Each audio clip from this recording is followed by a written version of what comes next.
chair a little bit to make my Hello, hello, hello, friends. How's everybody doing today? Good. Hello, Hey, Leah. everyone. And today we Welcome, have our friend Kwan. Kwan Wongvian with us. Thank you for having me. Thank you for coming. We're so excited to see you. We were chatting a little bit before the show today, and Kwan has lots of different things in her life that have happened and lots of different things she's done. Like everybody else we have on the show, it's like, it's never like this laid out plan that's been calculated, I find. And I love that because it's like, that's life, right? And I find that when you're thrown curveballs in life, how we respond is everything. And so Kwan is here today to talk to us a little bit about the many things she's done. She's an entrepreneur. She's a mom. She's been in a very male-dominated industry in contracting and construction, which is very, very difficult as a female. And then she's done some real estate investing, done it all. So let's talk a little bit. First of all, thank you for being here today. Well, thank you for inviting me. You're welcome. All right. So you grew up in Richmond. You've lived here since age 9. So where were you born? How did you get here? What was it like growing up in Richmond? Tell us a little bit about your childhood and all those things. I always think it's nice to kind of pave the story of how we got here. Okay. I was born in Bangkok, Thailand. Okay. That's another whole story, but I'll just give you a quick recap. My parents were separated when I was 2 years old. And I, ended up going to live in a rural part of Thailand. Wow. Up until the age of 8. That's where I experienced like poor nutrition, poor school system, access to clean water. So, I feel like those struggles definitely has helped build that foundation, for how I lead your life today. Right. How, to keep persevering and because when you look back at the struggles, there is nothing compared to what I went through. Right. You got the grit because you went through it. Yes. And then at age 8, my mom came and I'm going to call it kidnap me from my stepmom. Wow. Not like in a dangerous way, but, she like sneaked me out of the town with my uncle. And then we never looked back. That's all. I mean, that's intense and crazy and awesome all at the same time. So that's like another whole story. That's amazing. Hey, brave mom. Yes. And then, those are we powerful came to the United stories. States. She married my stepdad, who's American. He was in the Air Force, and she had met him in Saudi Arabia, and they went to Bangkok. Stayed there until they rescued me. I'm gonna call it rescue, and then this is like a movie. Brought me to the United States. It is like a movie. We initially went to Washington State. I'm not exactly sure why, but we lived there for maybe 6 months. When the teachers went on strike, we moved to Virginia because his family begged him, hey, come live near us. We're all here. And so we drove across the United States to Virginia. That's how I ended up here. Okay. Been here ever since. So age 9 is the milestone. Okay. You got here to Richmond at age 9, and I always love hearing then the you went to stories. school here, and then did you go to VCU? Yep, Yeah. I decided to go to VCU because I've always wanted to be an entrepreneur. And wanted to be rich, right? You're just like, hey, when I grow up, I want to be rich. I'm not sure what I want to do. And, when I was a senior in high school, I had many jobs. One of them, I was an intern for 2 female financial consultants at Merrill Lynch. And I worked in catering, because that was kind of like you just pick up shifts whenever at night. Work good for college. I had many jobs. And Food service too.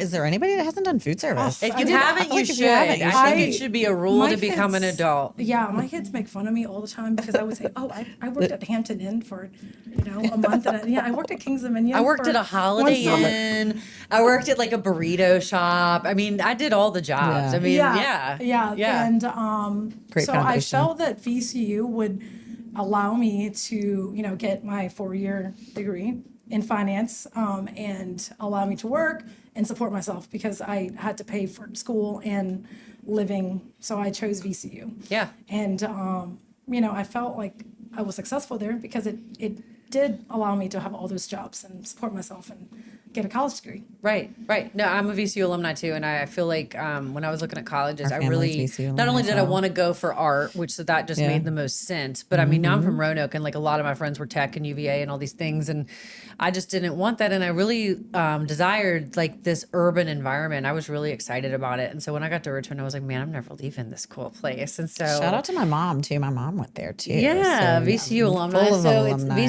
VCU They're and doing Richmond great. sucked you in, and then Yes. so what'd you do after college? So after Yeah. college, I got a job at MetLife. Okay. But I was living at that time, with my ex-husband, and we decided that we wanted to open up our own business, but we don't know what we, want to do. So we sat around and I said, okay, well, tell me what you're good at. Like, what do you know how to do? Yeah. I mean, we can't open up an insurance firm. That's expensive. Right. Yeah. and- Evaluating the thing. And He said- boring. Yeah. So he said, well, I know how to do roofing and siding. And I said, well, why don't we just do that? And at that time he was working for one of our, suppliers and as a truck driver. So he, we made up business cards and I was still working at MetLife. He would bring me the business card and say, hey, can you call this person and see if we can maybe do some work for him? We started part-time, like after his job and weekends, and I would work my MetLife job selling property and casualty insurance and then make phone calls. And so I had two Right, jobs, right. which is normal. That's Hustle. totally normal to me. I was still doing catering anyways. The amount of women that do Yeah, multiple jobs. I Yeah, feel we're like like, this what do is- you mean 3 jobs? Yeah. yeah. Well, when you always have been the no thing. kids and I have a lot of just energy, filled your time. so I feel Yeah. like I always needed multiple things going Yeah. on. Within 6 months, we probably did, I don't know, part-time, $350,000 worth of work. What? So I was managing and he was doing the work, and I was the bookkeeper. I ended up being the estimator. And I also solicited the new potential clients because he would bring the business cards from driving the trucks around. Yeah. So then I finally learned how to read blueprints from one of our vendors. Said, hey, why don't I teach you how to read blueprints since you're estimating? And I, since I learned that, we expanded. That time construction was booming. Labor force was, it was a lot of labor force, and we had a lot of people, Yeah. working for us. We went from 2-man crew to probably, I don't know, 12. Wow. And we started doing wonderful. framing and carpentry work for Monument Construction, like local company here. Yeah. They said, hey, you have a lot of worker. Can you help us build these porches? Because we need to get this project done on time. And then we, asked the guys in Continue. our crew, like, does anyone know how to frame? They'll manage everything. And that's how I got into carpentry. I would say after the first year, I decided to go take my Class A license, contractor's license. I met the requirements. I think you have to have $50,000 worth of asset, and then go take a test. And if you pass the exam, and you show the asset, then you can get the license. So License, I yeah. got the Class A, builder license, and then we, just grew more and more. But after first year, I had to go to my boss at MetLife and tell him that I needed to give him 2 weeks notice. He was extremely sad. He asked if I could just stay on and work like a few days a week. And I said, I can't, because it's, the office that I was in, it was mainly male, okay? And they were crushing it also in the numbers, and every week we would have meetings and go over our sales. And I'm like, I can't be last by Right. working part-time. I was working, the challenge was technically I had 2 on. jobs, and I was love always that she like was like, 4th or 5th, compete, guys. sometimes 3rd. So I don't want to be at the bottom. And I told him I couldn't do it. I said, I can't. And if I wanted to be successful at what I'm doing, I need to focus on, the one business. Right. And years down the road, I actually saw him at a winery, and he gave me a hug. He was, he was great. He understood then. But that's essentially how I got into construction and how I grew. I read many books. I read books on roofing. There were diagrams, siding, All the before boring I stuff, went nerding Right, out to on take it. the Class A license. Way to So, go, Kwan. You said Congratulations. ex-husband, y'all are no longer together. Oh, correct, yeah. Okay, but do you still have the business together? No. Okay. And so during the '08, that was a really tough time for most businesses, and Yes. we were definitely one of them. we were kind of, going downhill, I guess personally, more than professionally. Right. And it was '08, I think it was around 2010. We were separated, and then the business sort of just fell apart, and he went and did his own thing. And I was going to get out of construction until I had friends, old contracting clients who we became friends, would just kind of like keep me in the business and say, hey, we have this project that it could probably help you. We'd love for you to do it.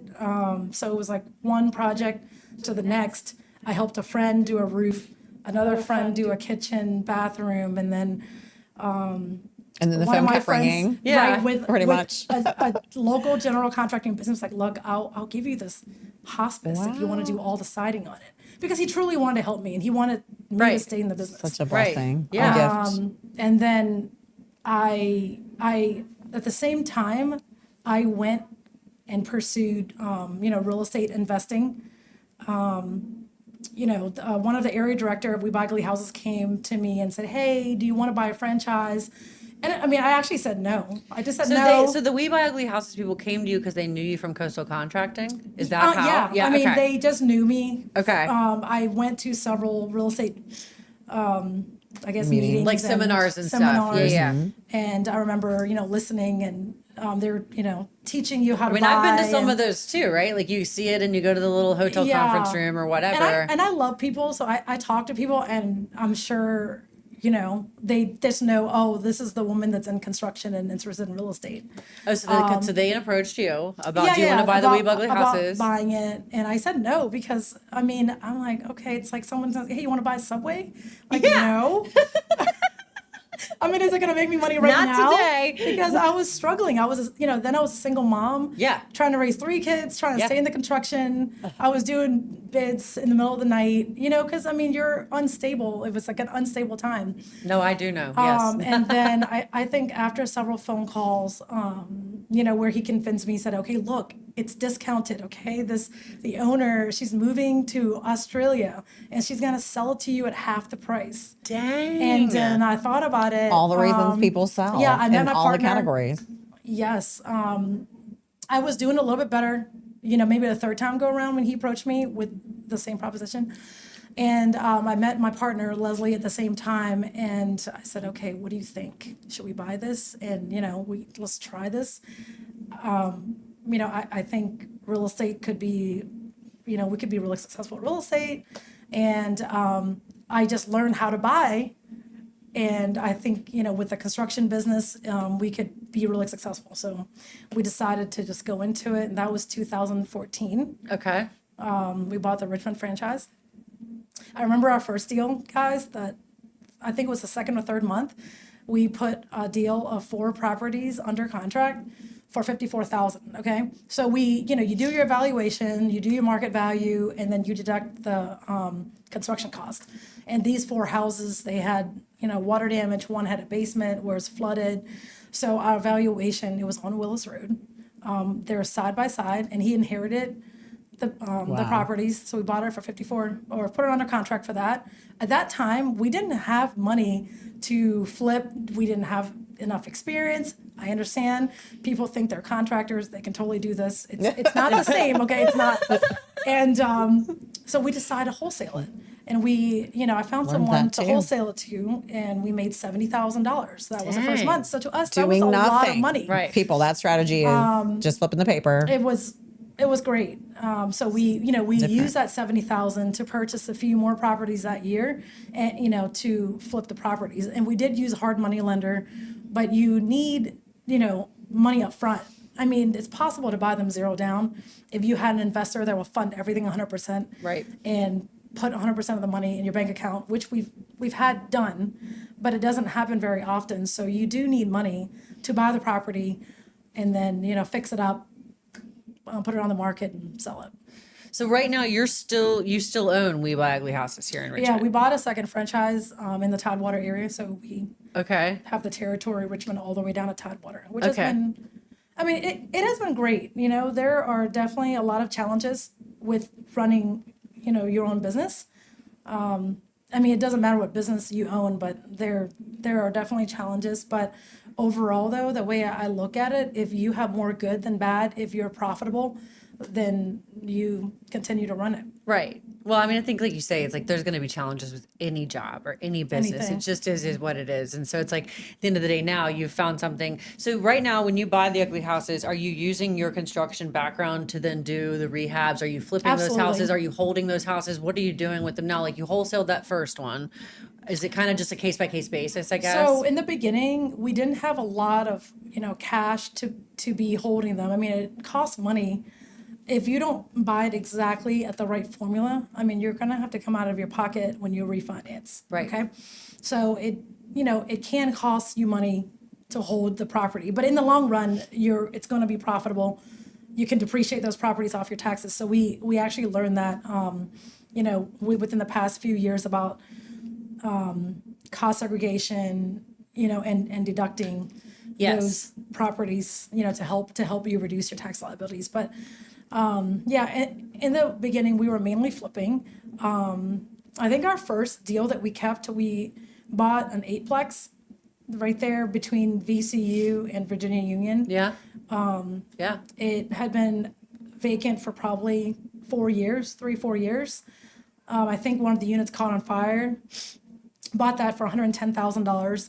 It took us a few years because it was really hard to navigate through the city and knowing what you need. Just because we put everything back, we still needed architectural, and engineer drawings on everything. Yeah. So that was a learning property for us where, we still have that property today, and I'm glad we held it. But that was our first property that we held, I believe. And then, there were many other single-family homes, along the way. Today, we have 34 properties. 3 of them are vacation rentals. We have one on Lake Gaston.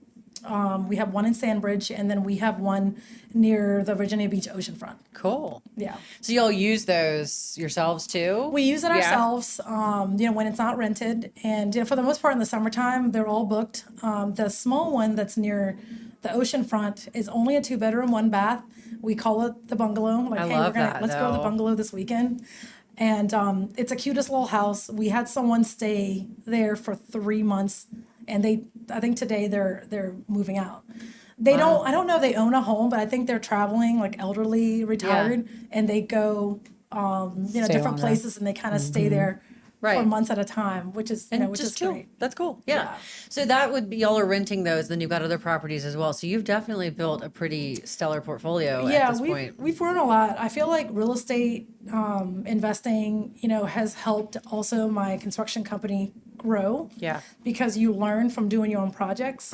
Yeah, you have to keep your workers busy too. Yeah. In between. We've got it, many homes. I mean, especially the historical ones, and you learn from that. Yes. Yeah. You learn to navigate through Complicated. the counties, the cities, on what you need. And then now it's becoming like riding a bike.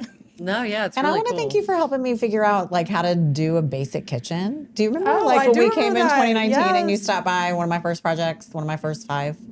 Yeah. Yeah, I've hung on to that. And It's actually a cute today, I would call that little cute little bungalow. yes, and I've stayed in that little space. That's the awesome little that y'all bitty have space. collabed a little bit We together on that have. project. She taught me how to measure out a kitchen right, measure out all the things, all the dimensions, send it over to the kitchen designer and get Very everything done in cool. I don't know, 30 minutes or whatever. You taught me real savings of time and basics that I could just duplicate every Yeah. job. So I'm super grateful for that. Kwan. Amazing. So we've talked about a lot of your journey, and then it looks like, so you've kind of pivoted a little bit more in 2023. You pivoted into wellness. So tell us a little bit about that chapter of your life and what's going Okay. on now. Yeah, so, I remember going to someone's house, and there was one particular friend. She just looked really good, and she's like, I eat whatever I want. And I stay this shape. And then we asked her, what do you do? She, takes the semaglutide injection, and she told us where to go, who to call to make consultation if we're interested, which I did. I called the location in Short Pump, and I remember on the phone they said, okay, we'll we can schedule a consultation for you 6 months from now. You don't have to call us, we'll call you. And I said, 6 months just for me to get a consultation on weight loss? Okay, so then I started looking into it, and somehow, I'm an entrepreneur. It's I true. found a consultant to help me open up a location, because I thought, okay, if they're 6 months booked up, Yes. okay, this must be like a really good Popular money-making. thing. Yeah, Yeah. let me look into opening it. So I ended up opening it in 3 months. Oh my God. Yeah, we found a space right there, in Short Pump, because that's where I live. And, we did the build out ourselves and opened it up in 3 months. That's amazing. So And I it's- remember you confirming own that too. Medi I was Slim. like, there's It's gonna Medi be a Slim lot of Serum. people coming. It's Okay. right near the Short Pump Mall. So, and you do the semaglutide and And tirzepatide. Tirzepatide. And that's Okay. really all that we do. I feel like that's how we're different from other people. Yeah. Because we are like a storefront that only does those pretty much 2 things. So do you it. do that yourself? No. I hire people to do that. No. I mean, do you take the Oh, shots? no, I haven't. Okay. It's because, okay, so I only wanted the consultation to find out more about it. Yeah. And then I love, like exercising. So I don't mind, just coming with a plan and said, all right, you need to diet, you need Right. to exercise. And I Right. just decided to go that route. Nutrition. Yeah. Versus, Yeah, I'm the same way. Taking Like the shot. I've been tempted to do it, but like after going through cancer and lots of things, I'm really weird about what I'll do. And Right. number one, but then number two, I do like to play tennis and like to exercise and stuff. So I was just interested to see if you tried I've it had yourself. a great I mean, journey with both. my You partner's- did? Both semaglutide and now trying Yeah. that. Yep. My Yeah. partner's doing it. She Is she liking is it? very successful at it. I think she ended up going with someone, and we found out later they weren't licensed. And then after we opened our own practice, I mean, we kind You of then preach the learned. importance of that to other people. Yeah. Like, be careful where you go, because there are a lot of, I guess, aftermarket. There's a lot of weird There's a things lot on the of- market out there, yeah. So that's good that you guys are preaching that message to your Yeah. patients, because it is definitely, there's a scary, scary world out there. Okay, so how do you balance entrepreneurship with being a mom? I mean, you're a mom of 3, you've got a partner, you've got a life, right? Like, we're all trying Yeah. to have a life here. So how do you feel like you balance your life a little bit? What's some good advice for our viewers? Yeah, for me, I've always put my family first. So I've always believed in that. Yeah. Even though, you want to be rich, you want to put in all the time, you want to work 24/7, but, family is more valuable, it's more important, it's priceless. I'm a firm believer you can't get that time back. Yeah.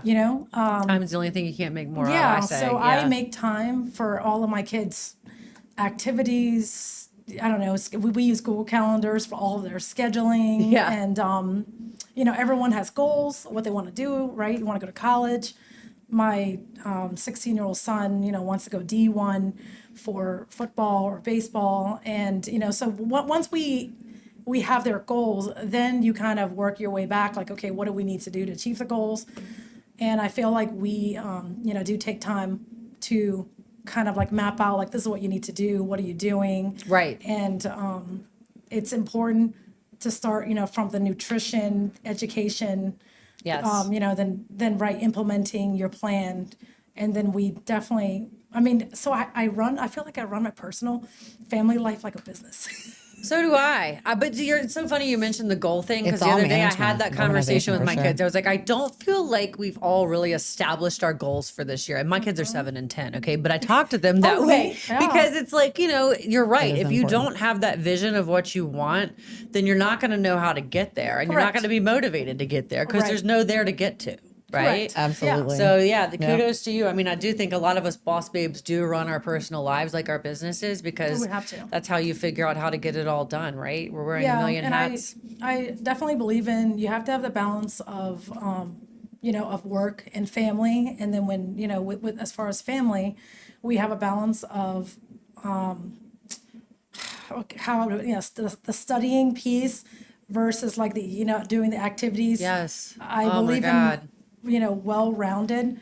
Yep. And then we also have to make sure we plan, time off, vacations, spend time with each other.